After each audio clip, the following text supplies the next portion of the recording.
Danelle, I always like to attribute a quote to my guests, and I found one that was perfect for you. Those who say it can't be done are usually interrupted by those doing it. Your life story is amazing. To go from a homeless shelter to earning degrees from 3 world-class universities. Let's start with first, your beginnings. Very humble. What was that like? So my family arrived in the United States when I was 4, and we arrived in part to seek medical care for my mom, who was pregnant and who had decided that she wanted to carry the pregnancy to term, but was being told by doctors in DR that her medical complications might impede this. And so we came to the United States, and she gave birth to my brother. At which point, after recovering from further medical complications, she and my dad had a talk. They had a talk about how much I was enjoying school. And I had turned 5, I was in kindergarten, and I really seemed to be enjoying the whole scene. And despite the hardships you were going through, you became very acclimated to the culture very quickly, is my understanding. And someone saw a spark in you, a real spark of intelligence that they knew was going to take you further. Talk to us a little bit about that. So I had the fortune of having a fantastic mentor.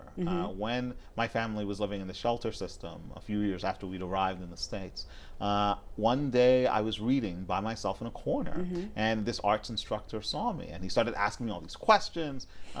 Later he admitted to see just how much it was that I knew about what I happened to be reading. And so he determined to help me get into the very best school he could find for me.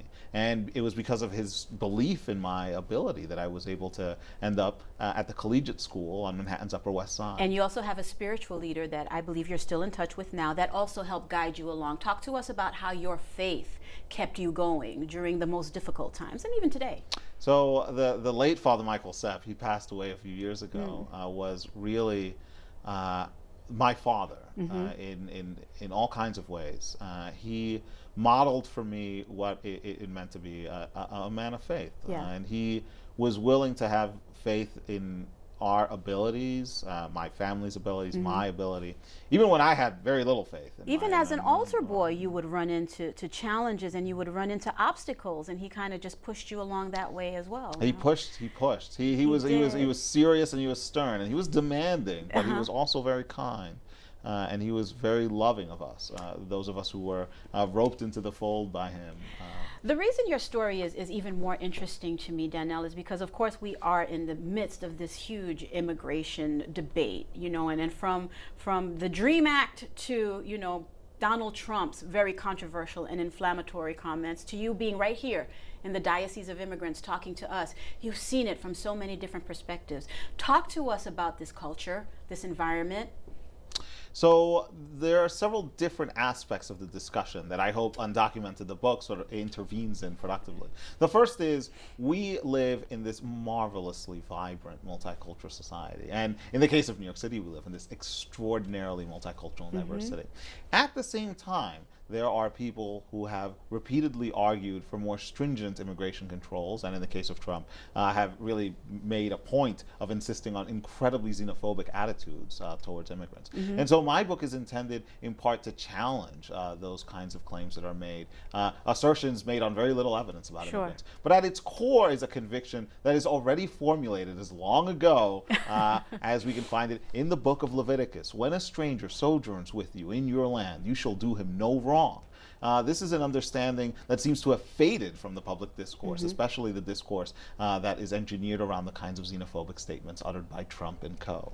And what has been the feedback that you've gotten from the book? We noted that you have met a various degree of dignitaries and former presidents and so on and so forth.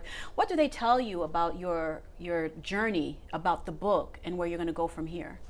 So I've been very fortunate over the years in meeting dignitaries who have taken an interest in my story, who have helped me out even before the book in sorting out some of my immigration difficulties. One of the challenges I face in my own discussions with them is how to get across the idea that even though I've had this incredible good fortune of even having access to these people, we need to focus not only on the singular or individual case, but on a comprehensive plan to address the lot of immigrants as a category in our country, whether they're undocumented or documented. The point is we should be thinking with and supporting activists who are committed to bringing about the best social good for them possible. In the last minute we have left, a young Donnell coming into this country, scared, not knowing where he's going to end up. What do you say to him? What is your best advice? My best advice to the young Donnell would be to remain curious, because it was really my curiosity that fueled